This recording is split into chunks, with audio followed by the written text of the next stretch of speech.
Today we're going to go ahead and work on converting or a comparison between fractions, decimals, and percents. We'll start off with a very easy concept, and we'll start off with 1/2. We do know that 1/2 is a fraction where we have a numerator as well as a denominator.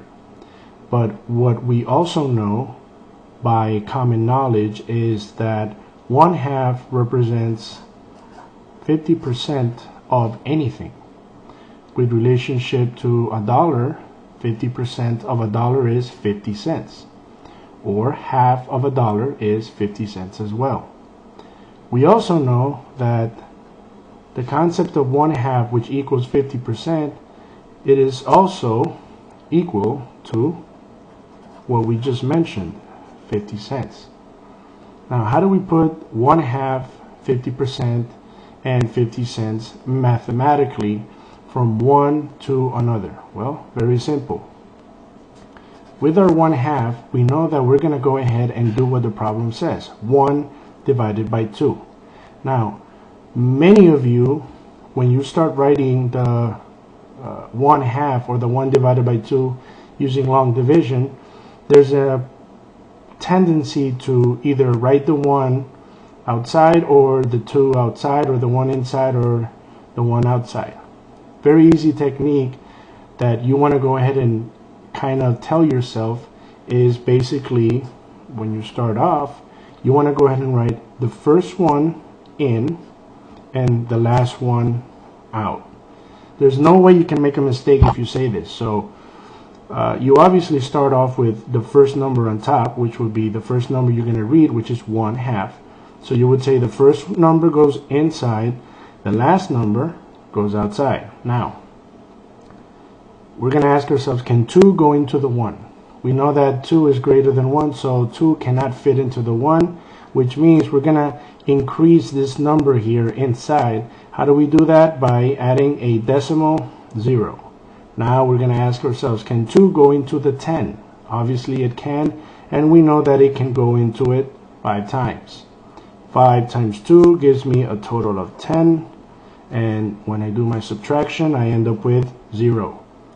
The last step here that we're going to do is we're going to go ahead and move this decimal up so that we can go ahead and get our final result as 0.5. Now we know that 0.5 is resemblance to 0.50, where 0.5 and 0.50 are exactly the same thing.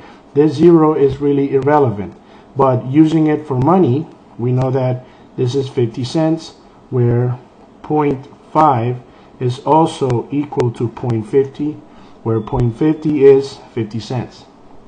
Now the last step is we went ahead and we've converted 1/2 into 0.5, but now we have to convert this 0.5 into what we have here, which is the 50%. Very easy. Once you have your decimal number from division of the fraction, which is right over here, we're going to go ahead and get our decimal. And rule of thumb, if you're converting from decimal to percent, you want to go ahead and move the decimal 2 places to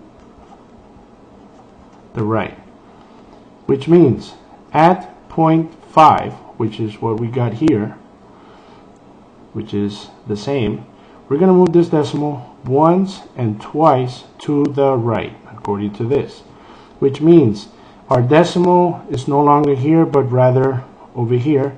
Since this is an empty spot, we're going to add this a 0, and here we have our 50.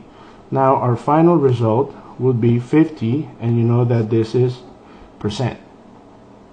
So a review, we went from 1/2 to a decimal. How do we do that? By dividing. First one in, last one out. Can 2 go into the 1? No, we got to add a decimal 0. 2 goes into 10 5 times. 5 times 2 is 10. 10 minus 10 is 0. Decimal goes straight up. We end up with our decimal number, which is representation of 50 cents or 0.50. Now we know that the 0.50 is equal to the 0.5, which is what we got here. How do we convert the 0.5 or the 0.50 to a percent? Well, we know that the decimal has to be moved 2 places to the right when we are considering decimal to percent. When we move the decimal 2 places to the right, the decimal's new location is to the right of the 0, which would give us 50, and we add the 50%.